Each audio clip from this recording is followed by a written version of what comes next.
Welcome to Beauty Disruptors, where the real innovators, risk takers, and artists of the beauty industry come to talk about how they built something different. This is for the ones who refuse to play by someone else's script, who design their business, their craft, and their success on their own terms. I'm Jade Hernandez, a paramedical tattoo artist, entrepreneur, and someone who believes that beauty is power. When it's true, when it's real, and when it's yours. Here, we go deep. We talk about what actually works, what's broken in the industry, and how to build something that lasts. So if you've ever felt like you just don't fit into the traditional mold of success, good. You're exactly where you need to be. Oh my goodness. Welcome back to the Beauty Disruptor podcast. You guys were so sweet in sending me really thoughtful messages to me since our last episode on sales. And I just want to thank you. It definitely is such a pleasant surprise when I get those messages in my inbox and I'm reading these heartfelt messages. It feels so good. So thank you so much for listening. I wanted to do a quick recap. So kind of a follow-up episode on the last one that I did on sales, because I felt like I wasn't able to really show or offer practical strategies and mindset shifts, like actually give you guys more pragmatic advice when it comes to sales and how you can increase your booking rate. So that's what this episode is all about. I have no video on this one because it is spring break and my little one is home and he is very unpredictable. So I thought, you know what? I'm already a little bit distracted knowing that he's home. So let me just turn off the camera so that way I can be fully present with you guys and do a quick recap on the first episode. So a couple of things is, you guys know, learning how to sell really helped accelerate the growth and profits in my business. And I believe it's one of those undervalued, underutilized skills that every artist, technician, beauty boss babe has until you figure out like, hey, I actually need to book more clients because that's the way I'm going to increase my revenue. And in order for me to do that, I have to learn how to sell. You guys also got to hear that I truly believe sales is service. But what we didn't cover is the how, the practical, pragmatic ways to sell with confidence and integrity. The thing that I wanted to recap from the last episode specifically is really shifting from an employee mindset to a business owner mindset. And how you do that, first and foremost, is by beginning to track your closing rate. It's really important to know your numbers. So for example, an employee just waits for leads to happen, whereas a business owner, so when you're able to really shift your perspective and mindset from being an employee to your business to being the business owner, is when you begin to ask what's working, what's not, and how do I improve this? The employee mindset is short-sighted versus the business owner mindset has a long-term approach into everything that they're doing. And I think one of the things that makes me a better business owner over the years is really just learning not to take anything personal, but realizing that it is really up to me personally to make the changes that I want to see in my business.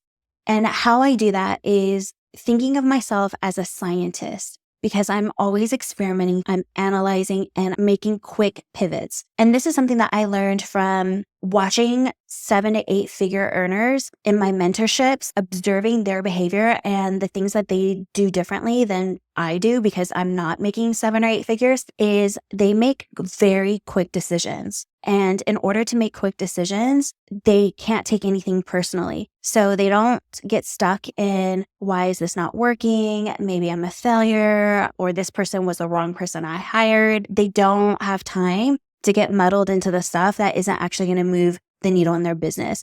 So when something doesn't work, boom, they make quick pivots, change direction, and waste no time dwelling on why things didn't work. Now, with that being said, there is a thin line of being really impulsive and making haste decisions versus giving it a little bit of time to see how things unfold, but then knowing, okay, we got to move along. This isn't working. But that's really the key difference from being the business owner of your business versus an employee, which is an employee is just going to wait. They're just going to wait and hope that someone books after this incredible reel that I edited for 45 minutes, and it's just going to be as easy as that. So taking on for size a business owner perspective, it is going to be important for you to track your closing rate because you have to figure out your essence in selling. You have to figure out what questions are your favorite questions, what works for you and your dynamics in leading a pathway for a potential client that has a problem that they believe somewhere, somehow that you can solve, and really showing them how you can take their problem and solve it, eliminate it, eradicate it. And remember, we talked about in the last episode is they are also choosing not only the service, but they're also choosing you as their provider and as their technician to make it happen for them. And so this is where you get to really decide what type of salesperson you are and taking into consideration your own energy and your unique way of being able to connect with a client on a much deeper level. So I have an Excel spreadsheet that's literally called Possibility, where every month, actually every time I do a consultation with someone, I'm entering their name and information about what they shared with me. I'm putting the month that we're talking to them, so March of 2025, and I'm literally tracking closed or not closed. I'm also tracking where they found me to. Was it Google? Was it Instagram, TikTok, or referral? So by the end of the month, so by the end of March, I'll be able to see, for example, how many people did I actually talk with? How many consultations did I do? So if, for example, I did 30 consultations, I can track my closing rate. Okay, how many people actually closed and booked with me versus people that didn't? So that's how I track my closing rate. Was it 50% closing rate? Was it 80%, 90%? And this allows me to begin to reflect and really understand my numbers. Okay, what was different about this particular month versus the last month? Were we doing ads? Was everyone saying they were coming from Instagram or Google? Or I decided that I was going to switch out some questions. And did they perform well? Was I able to really convey the possibility in their life and also for them to see the possibility of what they could step into? So that number is really important for me to understand, even if it's a low number. So let's just say, for example, I have a low closing rate month. Okay, instead of taking things personally, it's like figuring out, okay, what happened? What did I do differently? How was I feeling? And I can tell you there have been some months where I just haven't really been into selling. I know my energy is off. I'm kind of dreading Tuesday. I'm just feeling off for whatever reason. There could be some personal things happening. I could be overwhelmed with bookings at work, slowly heading to burnout. So it allows me to see what's been happening with me as a business owner and as a technician. And then I can begin to take those numbers and double down on the things that really work for me and or change the things that don't work with me. So understanding your closing rate isn't just about who you end up booking and closing, but about who you helped see new potential. And that allows you to see what is working and what's not working. So I'm going to be sharing with you some questions that help establish a deeper emotional connection with potential leads in this episode. And when you're trying these on for size, if you choose to, you can literally start tracking the month of March and seeing, did this help me or did it not? Or maybe that question doesn't really feel like me. It's not really my favorite one. So what if I eliminated that one? Or wow, this question really helped me understand this person better.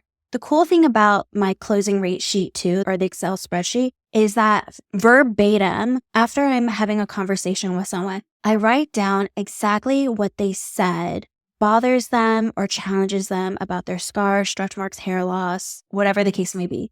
And the reason why I write it down verbatim in their own words is because I'm actually able to use that information in my future captions and posts. And we're going to talk about the value of being able to mirror back the same language that your clients are using when they're speaking. This in itself is a huge game changer and is going to help you land more leads in your DMs. Because when you use the same language as someone else, verbatim, word by word, what it does is it helps establish that you understand them. And if you understand them, then you can obviously help them. So for a quick example, I remember I had a darker skinned client who described her stretch marks as very bright. And that would make sense because she had very dark skin and her stretch marks were white. So there's a considerable contrast there.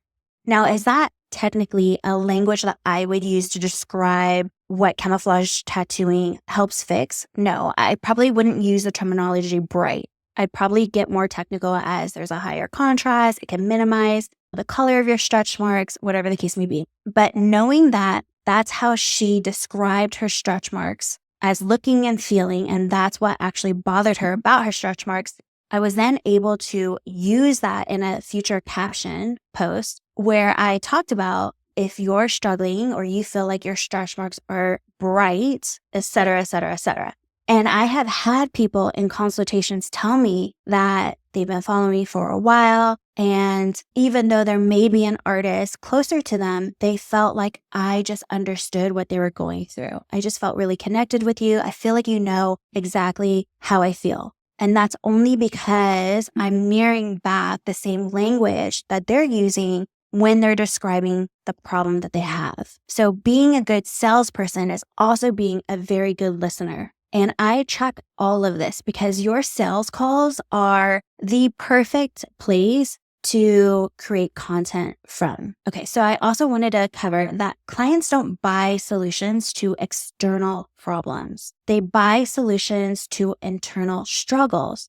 But it's so interesting because a lot of technicians sell their services to the external problems without realizing that clients really buy from their internal struggle. So when we think of the psychology of sales, and there is a psychology of sales, it's actually quite interesting. There's probably so many books and YouTube videos that you can go down through, like in regards to where and part of our brain and our conscious level do we actually make buying decisions. And when you begin to dive into the psychology of sales, it truly is fascinating because on a very surface level, a lot of technicians are selling confidence, and they're selling that you can restore your confidence, that you can cover your stretch marks. I have the solution for you.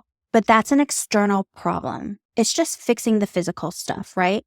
Whereas clients, so when you dive deeper into the psychology of sales, clients are actually buying from the internal struggles. So it's so much deeper than just, I want to camouflage my stretch marks, for example, but rather the problem and the internal struggle that they're having because of the external issue. So what is it about their stretch marks that has them feeling a certain way? What's happening to them on the inside that's making them want to do something about it? An example of this could be a business owner may think that they need a better website.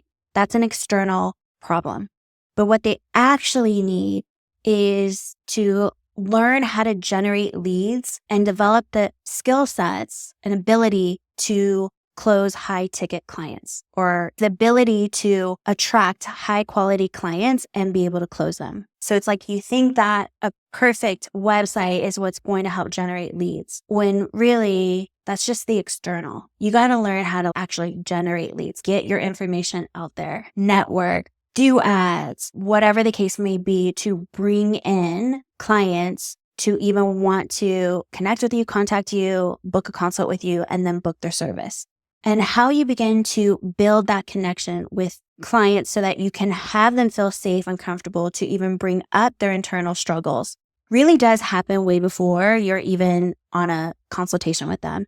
So a couple of things. Are you presenting yourself on social media in a way that really shows someone who you are as a person? Not only as potential future artist, but you as a person. Who is your dream client? Is she a mother? Is she a businesswoman? Is she a college student? Is it males, right? Is it men? Maybe you're an S&P artist and you are working with a lot of men who are struggling with hair loss. What relatability factors do you have with this person where you can begin to not only show the essence of who you are, but also similar values and common things that you have that are relatable to this person, so that you can begin to cultivate a genuine relationship and connection with them to even feel comfortable to reach out to you. And are you also showing your authority and your expertism and who you are as a technician? So that's selling even before you're actually on a sales call with them. And you can really begin to bridge a deeper connection with these potential leads the deeper you show who you are as a person. And that's an invisible element that I don't think a lot of people realize. But the more that I show who I am authentically at my core is actually the light that attracts people to me. So fast forward, they're now in front of you, whether it's in person or on the phone. And being able to ask the right questions is really how you're going to be able to dive deeper with them and get them into an emotional state, which is where I think 80% of all buying decisions are made through the subconscious is based on emotions. But you typically can't get there the minute that you're in front of them. So it's like, hi, okay, now let's dive deep. So you got to build some rapport, match their energy. And the way that you can begin to get them into a deeper state of being where they can open up emotionally about their internal struggles, right? Because it's not about the external. It's really about the internal, is by asking the right questions. So here's just some quick advice, is really learning how to ask what questions versus why questions. When we ask, why does this bother you? Sometimes that can feel a bit accusatory and can put people on the defensive. Whereas when you begin to ask what questions, that really opens up discovery. Is what about this scar that made you reach out to me versus why did you reach out today? You see how that just feels a bit different? It just opens up the landscape to have them begin to discover and open up about what exactly brought them in today about their scar versus why are we here? It just feels very different. And so even for me, when I'm thinking about new questions that I'm incorporating on my consultations, is learning how to get really good at diverting to what questions. I mean, I think about even with my 6-year-old, when I'm asking him about his day, what about today? Or what about this experience caught you so excited? Or what about this frustrated you today, or whatever the case may be, instead of saying, why did this frustrate you? Other questions that I like to ask are, how would your life be different without this problem? Or what specifically makes you uncomfortable about your scar? How does it make you feel? And then that's where you can begin to bridge the opening for them to actually begin to open up about how they feel about something, which is being able to identify what the internal struggle is. Does this issue impact other areas of your life? And the key thing about this is being able to mirror their language back to them. So if they say, yeah, my scar is really frustrating because I hate having to layer makeup on it. I'm really just not a makeup girl, but I feel like I have to constantly add concealer, powder, foundation to cover this scar when I'd rather not wear makeup at all. So what I would say in that particular situation, as she's explaining and saying frustrating, she's like, okay, yeah, that does sound frustrating. It's being able to mirror that language back to her and be able to validate what she's feeling. I just had a sales coach come in as a guest speaker for our mentees this morning, and she gave a really great example of this. So for example, if someone was like, I really want to invest in this for my kids, but blah, blah, blah, blah, blah. And you go, yeah, I agree. This would be amazing for your family. Well, family and kids are two very different things. She may not have a great relationship with her family. In fact, she might be so disconnected from her family, but her kids mean everything to her. So if you repeat back that you understand why this is so important for her family, that might trigger her because maybe her family has nothing to do with this. And so something as simple as not using the language that they're using can really break all trust from the very beginning. And that's what I don't want for you guys. One of the other questions I really like to ask too is, out of all the times to reach out, what is it about today that made you feel like it was time or it's the right time? I think that's a really important question that I personally love to ask too, because anytime you're about to make a huge investment or a decision for yourself, right? Think about buying a house or a car. It's human nature for you to always revert back to as, can I really afford this right now? Is this the right time? Because time and money are always going to be the biggest objections to everything. Every business, doesn't matter what line of work you do, time and money are always the two biggest objections. So this question is really great because it kind of puts it back on their plate, right? Because I didn't force them to meet with me today or to be on this call. They showed up. So there was something about them that felt like this was the right time for whatever reason. And so I always love to ask that question. I'm trying to think of what other questions I like to ask. What is it about me or this service in particular that has you on this call today? So that's another way of asking, okay, well, what have you done in the past, if anything? Or what is it about us or camouflage tattooing that you feel like would work for you? That is always a great open-ended question to kind of dive deeper. Always asking, how would that make you feel if their stretch marks or scars were camouflaged or minimized? Another question I really like to ask too is, just so I know we're on the same page, what would make you happy? What kind of results are you hoping for? So that really allows me as a technician to really see if they have reasonable expectations and if I can meet them. Because if someone says, I'm looking for perfection, I'm looking for this scar to be completely removed, well, I kind of have to pump the brakes and begin to really manage their expectations and have a real honest conversation with them, because the last thing I want to do is just book someone, tattoo them, and I'm not able to meet their expectations. Are their expectations reasonable, realistic enough? Otherwise, I really have to let them know, I'm so sorry, I can't do that. And so you have to really take some time to think if an improvement would be something that you would find valuable and worth it. And this is your business. And so you can say no to clients too. And this is a great way to kind of weed out some red flag clients. So that way you can really enjoy the process of what you're doing and enjoy the person that is sitting in your treatment chair. You do have a say in that as well. So that's a question that I always ask to just be sure we're on the same playing ground. And really, my favorite clients are the ones that say that they'd be happy with any improvement and that they do realize that their scar is here to stay or that stretch marks aren't going anywhere, because that I can do. And I also really love this question too, because I want to see if they believe this is possible for them. And I want to genuinely make my clients happy, and I get them to future pace themselves, right? So now they're looking at a future identity and they get to see a future way of being and feeling when they get to now begin to imagine what would make them happy, what would make it feel like this was completely worth it. And that's where we really begin to shift the energy from they're opening up about all their struggles, this internal stuff that's going on, to them being able to envision a future where they no longer have to feel that way. And that's a really great question to begin to bridge their struggle to possibility and the possible future that they can step into. The other thing that's helped too is every business. So it's learning to just accept that every business is going to have their objections.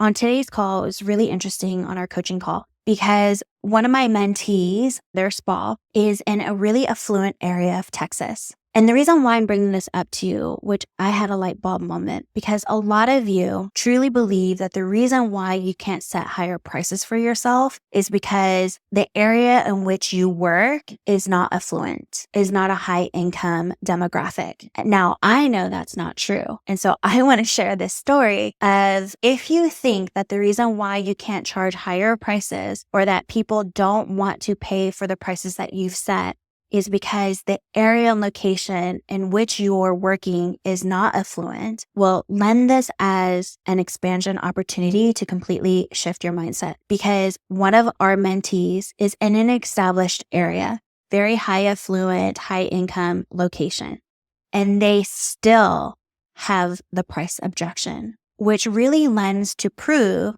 that no matter what you're selling, no matter where you're located, money is always going to be a natural objection. So it really has nothing to do with your location. I'm in Gilbert, Arizona, which the Beverly Hills of Arizona is Scottsdale. And yet I'm doing just fine and even have clients traveling in for services, not because of my zip code, but because of our results and what we offer. So a thing that has helped with overcoming objections is one, knowing that every business has objections and it's just a matter of, well, what do we do with it? Learning to accept it. We can't resist it. We can't avoid it because it is what it is. So when you have, not if, but when you have the objection of this is too expensive, There's a couple of things that you can do to navigate that. One of those things is being able to lean into it. So I'm going to get really granular on the language. A lot of people will say, yes, but it's worth it. Yes, but you get X, Y, and Z. When using the word but, you're leaning on having to convince someone or justify why your service is the right one for them, rather than eliminating but and replacing it with and. So instead of saying yes, but, saying instead yes, and. That's exactly why we take into consideration the full experience, where we're going to be including professional, high-grade post-care products that are going to help accelerate your healing, and why we're so committed to making sure that you get results, which also includes high-touch service. We have a very hands-on approach, whatever the case may be. And this is something that you can play around with, and I would encourage that you jot down some of these things that you would say in preparation for it to happen in real life. So the more comfortable that you can maneuver the price objection, the better you're going to be on the spot in the moment. You can also ask when someone says, this is too expensive. Yes, it is. So just accepting it, right? And leaning into it. Yes, it is. Or yes, I agree. Curious, what did you think it was going to be? Or what did you have in mind the investment was going to be or the price was going to be? And then this begins to just, again, you're not asking why, right? It begins to open up and deepen that conversation without them having to feel like they need to be on the defense. Or what are you comparing it to? Because if they're comparing it to a stretch mark cream that they can buy over the counter, well, yeah, you're not going to get the same results.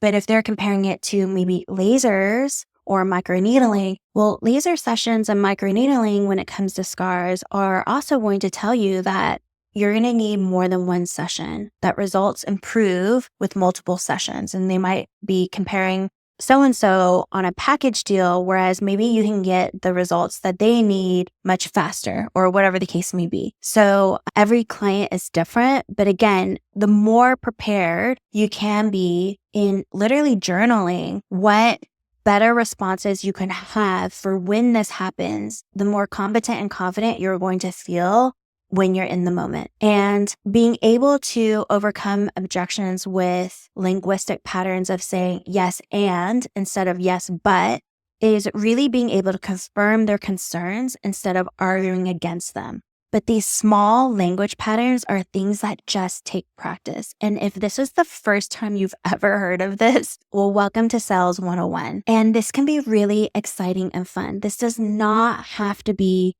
a chore.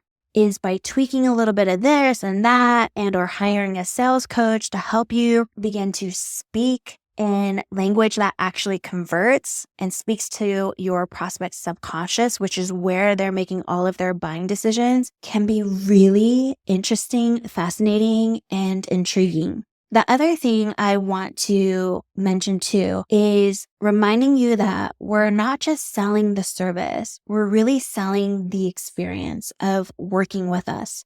So on our mentorship call today, we were role playing and our sales coach had asked one of our mentees, tell me about your favorite restaurant.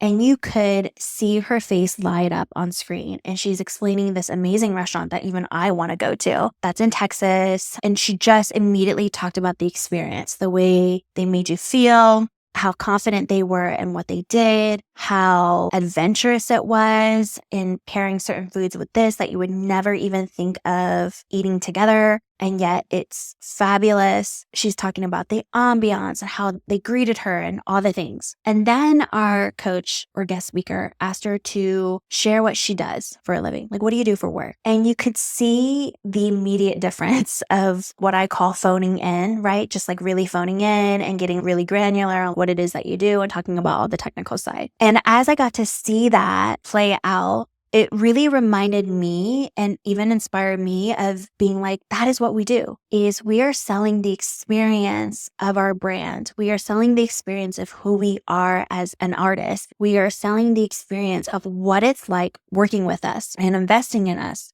And yet so many times when we're in conversations with people, we're trying to sell the service. And that's when things begin to feel like we're convincing people to buy from us. is when we talk about all the technical aspects of things versus showcasing the experience of what it's like when you decide to say yes to yourself and with us. And so when she was talking about this restaurant, her favorite restaurant, she wasn't telling me about what she ate, what type of food they had, whether or not their pasta was homemade or if they cooked with X, Y, and Z. No, she talked about how she felt. And I think about that as I'm pondering this when I'm in my consultations with clients, is really giving them that experience. And how can I exude what it's like working with us instead of getting technical on all the details of what is it that we do and how it's done. And I think the way that you do that is, one, asking more questions about them before you even pitch them. Is really beginning to understand your prospects' problems and the way in which it is a problem for them without making any assumptions that they don't feel comfortable wearing a bathing suit and they wish they could wear a two-piece. No, every person is so different that might not even register as any sort of motive as to why they want their stretch marks camouflaged. Maybe it's much deeper in the sense of it was a moment in time where they gained a ton of weight. They were in a really toxic relationship and they let themselves go. And when she looks at herself in the mirror, it's a constant reminder of a chapter in her life that she no longer identifies with, or it's a chapter in her life that she wants to close, or that deep down, she wants to feel in control of her image and her body again. And it has nothing to do with a bathing suit. And the more that I can empathize with that and really listen to why she's even on a call with me today is really where I can bridge that possibility for her in my unique way. And selling the experience is selling the essence of who I am as this artist and technician that can take her there. And at the end of the day, what we're really conveying to people is transformation. But man, change is so hard for a lot of people. It's scary. It's stepping into the unknown. There's no guarantees. And there's an art to that. And there's so many different components of sales, the psychology, the language that we use, the questions that we ask, the marketing that we do to even sell them on contacting us to book a consultation is truly an art. And when I say that sales is service, what I mean by that is that it's giving someone a transformation they would have never had if it was free. And it's also an opportunity. So I'm all about women empowerment. I see it truly as an opportunity for a woman to say yes to herself. When I see the majority of women putting themselves on the back burner because their kids come first, because their family comes first, when they don't realize that saying yes to them absolutely changes everything, because they begin to realize that, wow, I can feel incredible about how I feel and how I look while also being an incredible mother. It's like the saying, you can love your body and still want more for it. It's not a this or that, it's a this and that. And that one radical act of saying yes to herself and doing something that she wants to feel better about herself is a catalyst for so many other things that can open up for her. And that is how I serve women. And that is why I call my sales tracking sheet the possibility sheet. It's literally called possibility because it's a constant reminder of I'm extending an invitation for you to see what is absolutely possible for you when you step into your fullness, when you step into your main character era. So I hope that this episode helped you guys. I wanted to just share more pragmatic, practical advice. I'll also share on the show notes just a couple of people that I'm following when it comes to sales. A couple of things is I really love Chris. I don't know how to pronounce his last name, but he does so many YouTube videos. He has so much free content. Like, talk about a generous marketer. He has so much valuable, incredible, insightful videos. I'm like, wow, if this is all that you do for free, I can't even imagine what it looks like if I paid you, if I was a part of your program. I will say I'm not a part of any of his programs, but I really do learn so much from him on just watching his videos on YouTube and or Instagram. So check out Chris. I also really like Shelby. I don't know her last name, but I'll include her in the show notes. Now, Shelby is really interesting. Again, I have never met her and I have never worked with her, but same thing. I follow her on Instagram and I'm also a part of her, broadcast channel on Instagram. And she shares really great, amazing advice. But the one thing I like about Shelby is she has her own unique X factor, like when it comes to sales. She's all about hot girl sales energy. You never chase, you attract. She doesn't really believe in follow up because a hot girl just after a date wouldn't even need to follow up. She would just know that, of course, you'd want her. I'm probably not giving her much justice in what she does, but I will say if you get into her world, she's extremely inspiring, motivating, and her business, interestingly enough, and she's so good at sales that I sometimes even daydream about working with her. But what her business is she actually teaches women how to sell for other coaching programs.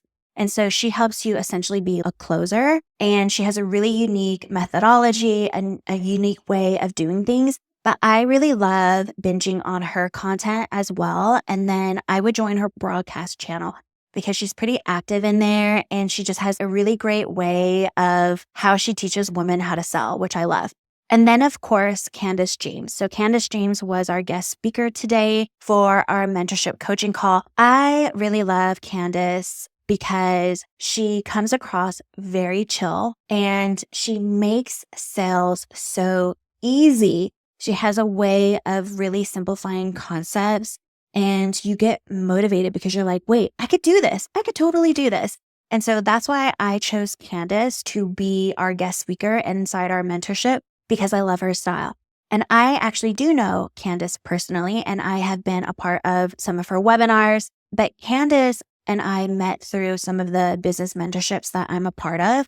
So not only is Candace a sales coach, and she helps entrepreneurs close more leads, book more clients, increase revenue, but she also is a hired closer for a lot of the mentorship groups that I'm in that are selling 12,000 plus coaching packages. So Candace knows how to sell high ticket services. And I just think that lends for a really interesting perspective. As well, her dad was a car used salesman, which is the complete stigma of sales, right? It is the number one identity or thing that we think of when it comes to sales. And her dad was it. But he was actually an incredible salesperson and he was one of the top salespeople in Canada. So she grew up with him as her dad. And I just find that so funny, so interesting. So anyways, I would definitely give Candace a follow. She offers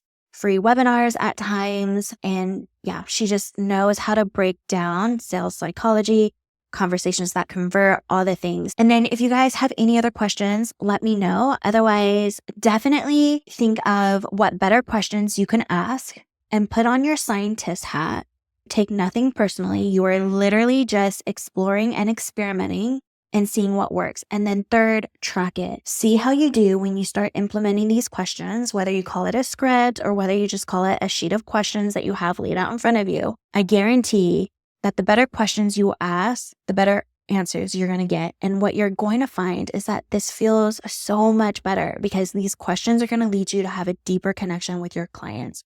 And you're going to love what you're doing and hopefully feel excited about the next person that you talk to because you're going to start seeing results happen very different, very quickly.